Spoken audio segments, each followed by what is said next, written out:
Bonjour, du coup moi c'est Sarah Lozral, je suis Senior Data Scientist chez Artefact à Paris et mon rôle ça consiste à comprendre des problématiques métiers, les transformer en problématiques tech et d'y répondre. Et donc pour ça, souvent ce qu'on fait c'est qu'on utilise des modèles mathématiques pour abstraire des patterns de gros volumes de données et faire des prédictions.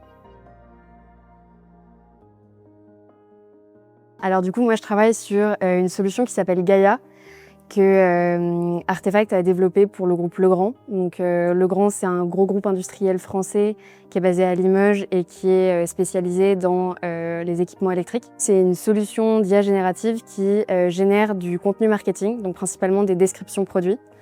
Aujourd'hui, ce qui se passe, c'est qu'il y a des personnes qui s'appellent des data managers chez Legrand, qui sont en charge de la rédaction de ce contenu marketing. Sauf que c'est un exercice qui est très chronophage parce que il y a une multitude de produits, il y a différentes langues, différents formats.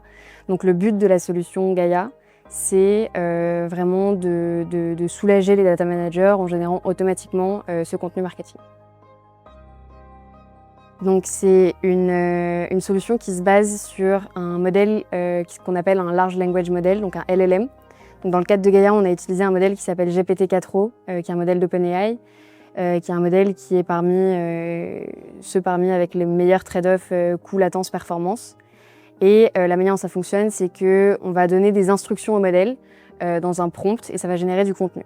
Donc aujourd'hui, Gaia, comme je disais, génère des descriptions dans différentes langues, de différentes tailles, avec différentes tonalités. Donc la manière dont ça marche, c'est que ça utilise des données produits, donc à la fois des données marketing et des données techniques.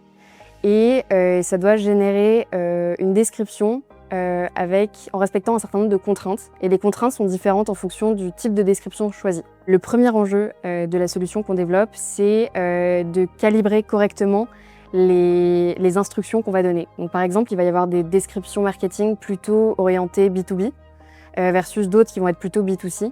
Donc, dans le cas des descriptions B2B, le but, c'est de vraiment faire en sorte que la description soit accurate, qu'on ait un vocabulaire technique, alors que pour les descriptions B2C, l'enjeu sera plutôt d'avoir des descriptions qui vulgarisent bien le contenu. Donc, il va y avoir par exemple la tonalité, mais il va y avoir d'autres problèmes.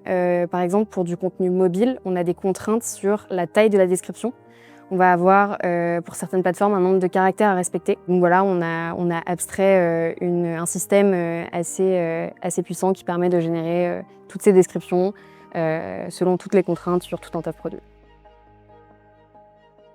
Dans notre cas, il n'y avait pas énormément de contraintes éthiques et juridiques dans la mesure où on utilise des données open source et que c'est une solution qui a vocation à être utilisée par les collaborateurs en interne. Par conséquent, les enjeux de ce côté-là, ils étaient pas trop important. Néanmoins, il y a toujours des risques liés aux hallucinations avec ce type de système. Enfin, l'IA générative est assez propice aux hallucinations, on le sait. Donc il y a différents garde-fous qui peuvent être implémentés pour limiter ces risques-là.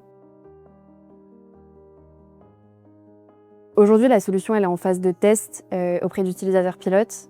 On a des retours très positifs, mais on est encore en train de calibrer du coup les prompts, les instructions pour aller chercher encore un peu de performance. Mais à terme, ce qu'on estime, c'est que on va diviser par 4 le temps nécessaire pour un data manager pour rédiger une fiche produit. Donc aujourd'hui, il leur faut à peu près 4 heures pour rédiger une fiche produit.